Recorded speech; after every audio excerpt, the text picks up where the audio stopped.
பறவைங்களோட கிராமத்துல வெயில் காலம் முடிஞ்சு மழைக்காலம் அதோட தாக்கத்தை காட்டுற நேரம் வந்துருச்சு. ஆகாயத்துல இருக்கிற மேகங்கள் எல்லாம் அடர்ந்த கருமேகமா மாறி பகலை ராத்திரி மாதிரி தான் இருந்துச்சு. வேகமா வீசுற புயல் காத்து காட்டுல இருக்கிற அத்தனை மரங்களையும் அசிச்சுக்கிட்டே போச்சு. அதே ஊர்ல இருக்கிற ஒரு சின்ன கூடு, அந்த கூட்டுல துணிக்குருவியும் அவருடைய பொண்ணான புஜ்ஜி குருவியும் உட்காந்துக்கிட்டு மழைய பார்த்து காத்த பார்த்து ரொம்பவும் பயந்துகிட்டு இருந்தாங்க. புஜ்ஜி, ஆகாயத்தை பாத்தியா? எவ்வளவு மோடமா இருக்கு. அதுவும் இல்லாம காத்து வேற பயங்கரமா வீசுது. இதெல்லாம் பார்க்கும்போது பெரிய ஆபத்து வந்துருமோன்னு எனக்கு பயமா இருக்கு. ஆமாமா, வெளிய பயங்கரமான காத்து வீசுது. இருந்தாலும் நம்ம வீடு மரத்துக்கு பக்கத்துல இருக்கிறதுனால காத்து அந்த மரத்தை தாண்டி தான் நம்ம வீட்டுக்கு வரணும். நம்ம களிமண்ணால நல்லபடியா வீட்டை கட்டி இருக்கிறதுனால நம்ம வீட்டுக்கு எந்த பிரச்சனையும் இல்லை. ஆனா வெளியில இருக்கிறவங்க நிலைமை. அப்பதான் அந்த மழையில முழுசாவே நனைஞ்சு போய் குளிர் தாங்க முடியாம சோட்டு கிளியும் அவருடைய பிள்ளையான பன்னு கிளியும் துணியோட வீட்டு வாசல்ல நின்னாங்க. துணி, கொஞ்சம் கதவை திறக்கிறியா? அடிக்கிற காத்துக்கு வீட்டோட ஓடெல்லாம் எகிரி போச்சு. நானும் பன்னும் நனைஞ்சு போய் வீட்டுக்கு வந்திருக்கோம். அடடே சோட்டு, சீக்கிரமா வீட்டுக்குள்ள வா. பாவம் பன்னு எப்படி குளிர்ல நடுங்கிக்கிட்டு இருக்கான் பாரு. ஆண்டி, எங்க வீடெல்லாம் அடிச்ச காத்து மழைக்கு வீட்டோட ஓடு எகிரி போச்சு ஆண்டி. ஆனா உங்க வீட்டுக்குள்ள எவ்வளவு சூடா இருக்கு. டே பன்னு, வாடா, நான் கொஞ்சம் நெருப்பு போடுறேன். நீ வந்து அடுப்பு கிட்ட உட்காரு. அந்த சூட்டுக்கு உனக்கு குளிர் எடுக்காது. அப்படி அவங்க எல்லாரும் பேசிக்கிட்டு இருக்கிற அதே நேரத்துலதான் துணியோட வீட்டு வாசல்ல ஒரு தலைவியான மகிக்கழுக அது கூடவே லூசி குஹோ 2 பேரும் துணியோட வீட்டுக்குள்ள மழையில நனைஞ்சுக்கிட்டே வந்தாங்க. துணி, இது சாதாரணமான மழை இல்ல, பயங்கரமா காத்து வேற வீசுது. அதனால மரங்க பழைய வீடுங்கள்லாம் விழுந்துகிட்டு இருக்கு. என் வீடும் பழைய வீடு ஆனதுனால இவங்களை எல்லாரையும் கூட்டிக்கிட்டு இங்க வந்துட்டேன். ஆமாம் துணி, நானும் மழையில ரொம்பவே நனைஞ்சு போயிட்டேன். உடம்பெல்லாம் ரொம்ப ஈரமாவே இருக்கு. அந்த ஈரத்தால உடம்பே அப்படியே பாரமா இருக்கு. துணி, எனக்கு தண்ணினா ரொம்ப பிடிக்கும். அடிக்கிற காத்து மழைக்கு தண்ணிலேயே எனக்கு இருக்கவே முடியலையே. நீங்க எல்லாரும் என் வீட்டை தேடி வந்திருக்கிறது எனக்கு ரொம்ப சந்தோஷம்தான். என் வீட்டுல நிறைய இடம் இருக்கு, எல்லாருக்கும் எல்லா வசதிகளும் இருக்கு. இருந்தாலும் என்ன துணி, யார் பத்தியாவது நீ யோசிக்கிறியா? சோட்டு, என்னோட நினைப்பெல்லாம் ஊருக்கு வெளியே இருக்கிற சிச்சு காக்காவை பத்தி தான். சிச்சு காக்காவோட பையனான சின்னு காக்கா, அவனை நினைச்சாலே ரொம்ப கஷ்டமா இருக்கு. மழையில நடுங்கிக்கிட்டு இருப்பான். சிச்சு யாருகிட்டையும் உதவிக்கு போய் நிக்க மாட்டான். சிச்சுவோட இது ரொம்ப பழைய குட்டி குடிசை. அந்த வீட்ல சிச்சு எப்படி இருப்பா? அடிக்கிற காத்துக்கு வீடே விழுந்துரும். அவளை பத்தி தான் எனக்கு கவலையா இருக்கு. உண்மைதான் துணி, அந்த மரம் பயங்கரமா காஞ்சி போயிருக்கு. மழை இப்படியே வந்துகிட்டு இருந்தா எப்ப வேணாலும் விழுவலாம். அவங்களுக்கு எப்ப இருந்தாலும் ஆபத்து தான். சிச்சு ரொம்பவே அடும். எவ்வளவுதான் சொன்னாலும் காஞ்ச மரத்து மேல வீட்டை கட்டிக்காத, எங்களை மாதிரியே மண்ணுல வீட்டை கட்டிக்கோ, அதுதான் உனக்கு நல்லதுன்னு சொன்னா, என் பையனுக்காக நான் கட்டின வீடு எந்த காரணத்து கொண்டு இந்த வீட்டை விட்டு வரமாட்டேன்னு அடம் பிடிக்குது. அவளோட அடம் அவ பையனோட உயிருக்கே ஆபத்தா வந்து முடிஞ்சிடும் போல. நம்ம இன்னும் லேட் பண்ணிக்கிட்டு இருக்கிறது வேண்டாம். நம்மளாவது சீக்கிரமா போய் காப்பாத்தலாம். நம்மளுக்கும் பிரச்சனை இருக்கு. துணி, பன்னு, புஜ்ஜி 2 பேரும் இங்கே பத்திரமா இருக்கட்டும். நம்ம போய் சிச்சு சின்னவ கூட்டிட்டு வந்துடலாம். அப்படி மகிக்கழுகு, துணிக்குருவி, சோட்டுக்கிளி 3 பேருமே அந்த மழையில நனைஞ்சுக்கிட்டே காட்டுக்குள்ள போய்கிட்டு இருந்தாங்க. அப்போ மழை இன்னும் அதிகமாச்சு. இடி மின்னல் சத்தமும் அதிகமா கேட்டுக்கிட்டு இருந்துச்சு. சரியா அதே நேரத்துலதான் காட்டுல இருக்கிற ஒரு மரத்துல ஒரு சின்ன கூட்டுல சிச்சு காக்கா, சின்ன காக்கா 2 பேருமே அந்த மழை காத்த பார்த்து ரொம்ப பயந்து போய் நின்னுக்கிட்டு இருந்தாங்க. அம்மா, எனக்கு ரொம்ப பயமா இருக்குமா. இந்த மரம் காத்துக்கு ரொம்ப ஆடுது. நம்ம குடிசை எங்க விழுந்துரும் அப்படின்னு எனக்கு ரொம்ப பயமா இருக்குமா. இங்க பாருப்பா சின்னோ, பயப்படாத, அம்மா இருக்கல, உன்னை பத்திரமா புடிச்சுக்குவேன். நம்ம வீடு ஒன்னும் ஆவாதுப்பா. இந்த வானராயர் நம்மள ஒண்ணுமே பண்ண மாட்டாரு. இந்த வீட்டை உனக்காக நான் கஷ்டப்பட்டு கட்டினது. ஏழைங்களுக்கு இந்த மாதிரி சொத்து தான் பெருசு. அப்பதான் அங்க வந்த துணிக்குருவி ரொம்ப சத்தமா, சிச்சு, ஏ சிச்சு, இன்னும் மரத்து மேலேயே இருக்காதடி, வந்துடுற கீழே. அந்த மரம் முறியற மாதிரி இருக்கு. எங்க கூட சின்னுவ கூட்டிக்கிட்டு வந்துரு.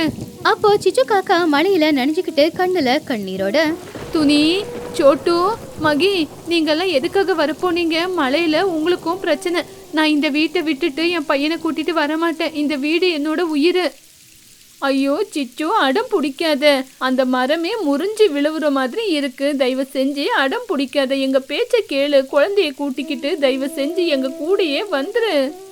இங்க பாருங்க, என் புருஷன் செத்ததுக்கு அப்புறம் இந்த வீடும் என் பையன்தான் எனக்கு பெரிய சொத்து.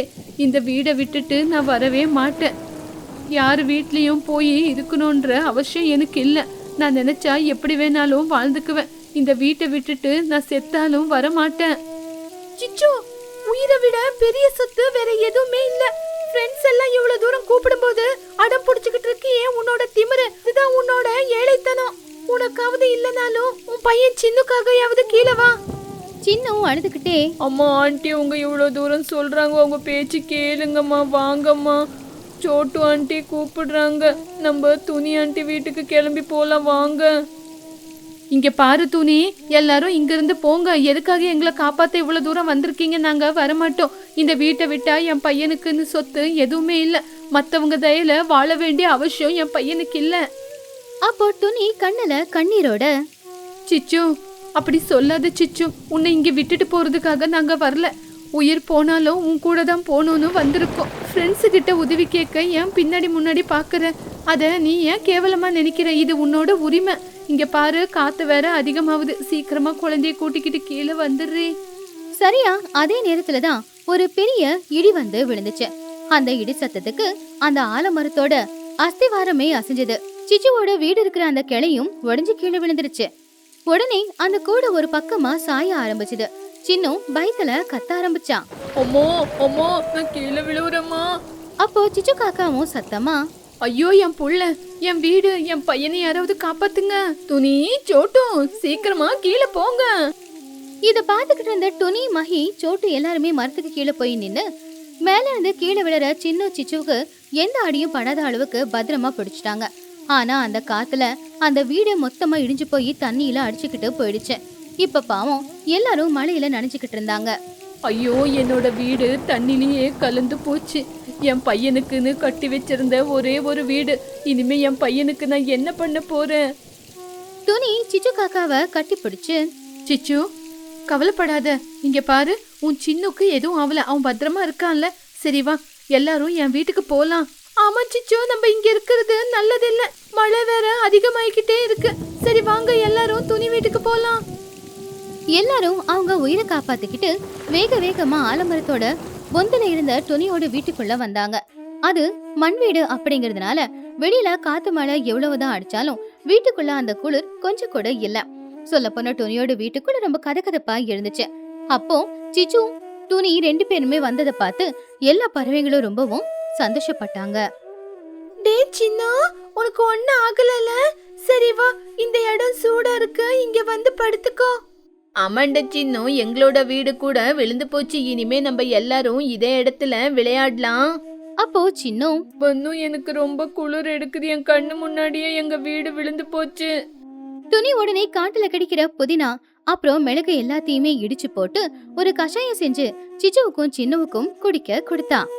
சிச்சு, சூடு ஆறுறதுக்குள்ள சீக்கிரமா இந்த சூப்பை நீயும் குடிச்சிட்டு சின்னுக்கும் குடு. இத குடிச்சா உடம்புல இருக்கிற குளிரெல்லாம் பறந்து போயிடும். அப்போ சிச்சுவும் அந்த கஷாயத்தை குடிச்சுக்கிட்டு கண்ணுல கண்ணீரோட தான் புள்ளிய பார்த்து, துணி, நான் உன் வீட்டுல சேஃபா தான் இருக்கேன். ஆனா என் மனசு முழுக்க அந்த தண்ணியில தான் வீட்டோடையே அடிச்சுக்கிட்டு போயிடுச்சு. நான் எப்பவுமே என் குடிசையிலேயே என்னோட கஷ்டத்தெல்லாம் மறைச்சு வச்சிருப்பேன். ஆனா இன்னைக்கு அந்த குடிசை வீடே தண்ணியில அடிச்சுக்கிட்டு போயிருச்சு. என் பையனுக்குன்னு இன்னும் என்ன இருக்கு? அப்போ லூசிபுரா சிச்சுவோட தோல்ல கைய போட்டுக்கிட்டு, ஏன் சிச்சு இப்படி பேசுற? நண்பர்களுக்கு மத்தியில பாரங்கிற வார்த்தை எங்க இருந்து வந்துச்சு? கஷ்டம் வந்தப்போ கண்ணீரை தொடிக்க கூட இல்லாம இருக்காங்கல்ல, அதுதான் உண்மையான ஏழகுணம். ஆனா உனக்கு பிரச்சனைன்னு வந்தப்போ உன் கூட இருந்து உனக்கு உதவி செய்ய நாங்க எல்லாரும் இருக்கோம். இல்ல சோட்டு, எனக்குன்னு இருந்தது என் குடிசை வீடுதான். இப்போ அதையும் நான் இழந்துட்டு நிக்கிறேன். என் பையனுக்காக நான் சேர்த்து வச்ச அந்த குடிசை வீடே இல்லாதப்போ நான் மட்டும் எதுக்காக உயிர் வாழணும்? அந்த குடிசை வீடு கூட சேர்ந்து நானும் என்னோட உயிரையே விட்டுறேன். ஐயோ சிச்சு, உன்னோட கஷ்டம் எனக்கு புரியுது. வீடு போச்சுன்னு நீ கவலைப்பட்டுக்கிட்டு இருக்க. ஆனா வீட்டுக்கும் மேல ஒரு உயிர், உன்னோட பையன்.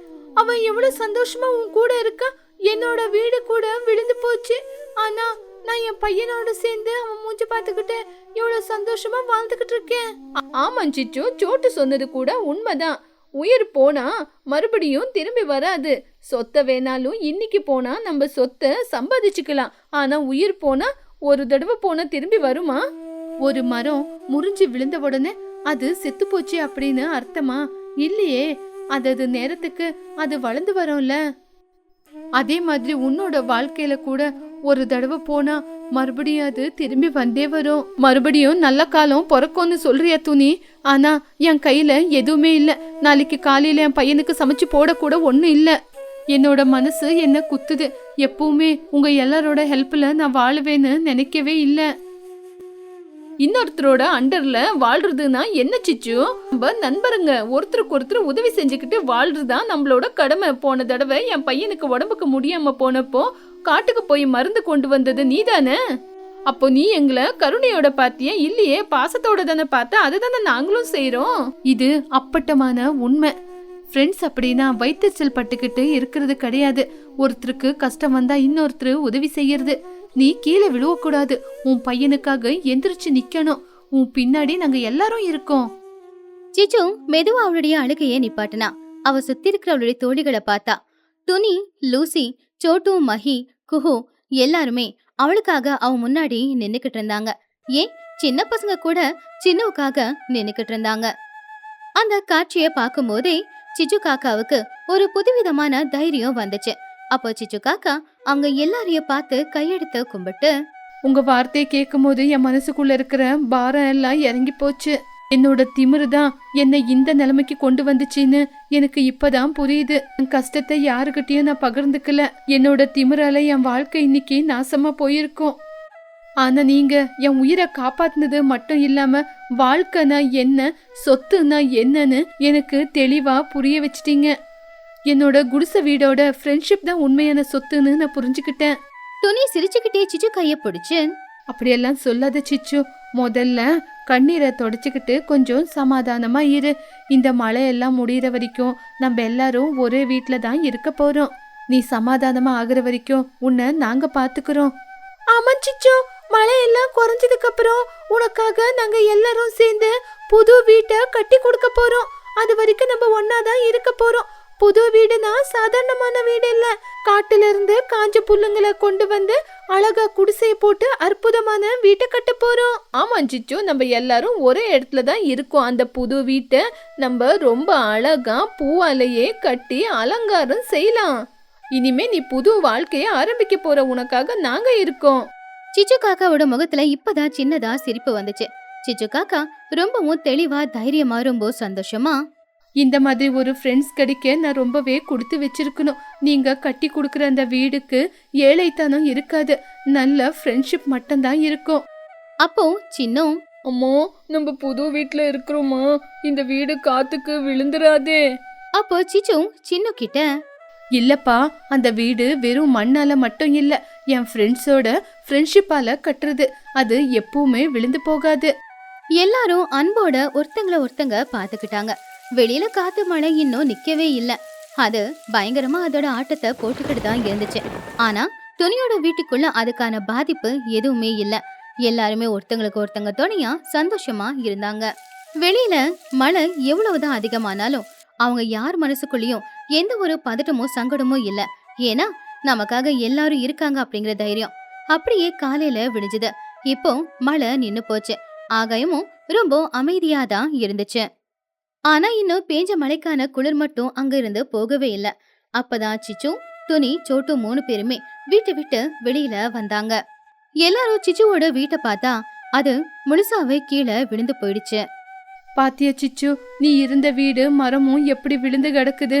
இயற்கைய நம்ம சாதாரணமா யோசிக்கவே கூடாது. அப்போ சிச்சு காக்கா துணிய பார்த்து, இல்ல துணி, என் வீடு விழுந்து போச்சுன்னு இப்ப என் மனசுக்குள்ள எந்த கவலையும் இல்ல. என்னோட கவலை, என்னோட திமிரு எல்லாமே தண்ணிலேயே அடிச்சுக்கிட்டு போயிடுச்சு. இப்ப எனக்கு நீங்க எல்லாரும் இருக்கிறீங்க அப்படிங்கிற ஒரு சந்தோஷம் மட்டும்தான் என் மனசுக்குள்ள இருக்கு. சிச்சோ, இதுதான் உண்மையான நம்பிக்கை. கஷ்டம் வரும்போது எப்பவுமே நம்ம தளர்ந்து போக கூடாது. சரி வாங்க, சீக்கிரம் காட்டுக்கு போய் பசங்க எந்திருக்கிறதுக்கு முன்னாடி பழங்களை கொண்டு வந்துடலாம். அன்னையில இருந்து சிச்சுவோட வாழ்க்கையே மாறிடுச்சு. இனிமே பழசு எல்லாத்தையும் நினைச்சு வருத்தப்பட்டுக்கிட்டு இருக்க கூடாதுன்னு சிச்சு காக்கா ஒரு முடிவெடுத்தா. ஏன்னா அவளுக்காக அந்த ஊர்ல நிறைய பேர் இருந்தாங்க. அடுத்த நாள் எல்லாருமே சேர்ந்து ஒன்னா காட்டுக்கு போய் சிச்சு சின்னவுக்கு வீடு கட்டி கொடுக்கறதுக்காக தேவையான எல்லாத்தையுமே கொண்டு வந்தாங்க. அப்படி கொண்டு வந்து ராம பகலும் கஷ்டப்பட்டு அவங்களுக்காக ஒரு வீட்டையும் கட்டி கொடுத்தாங்க. அந்த வீடு ரொம்ப கதகதப்பாவும் ரொம்ப ஸ்ட்ராங்காவும் இருந்துச்சு. எல்லாரும் சேர்ந்து சிச்சுவுக்கும் சின்னவுக்கும் உதவி செஞ்சதுனால அவங்க கையெடுத்து கும்பிட்டு அவங்க அத்தனை பேருக்கும் நன்றிய தெரிவிச்சாங்க. ஏழைங்க யார் தெரியுமா? சொத்து பத்து பணம் இல்லாதவங்க இல்ல ஏழைங்க. நமக்குன்னு யோசிக்கிற ஒரு 4 பேர் நம்ம கூட இல்லனா நாம தாங்க உண்மையான ஏழைங்க. நாம தனியா வாழணும்னு எப்பவுமே ஆசைப்படக்கூடாது.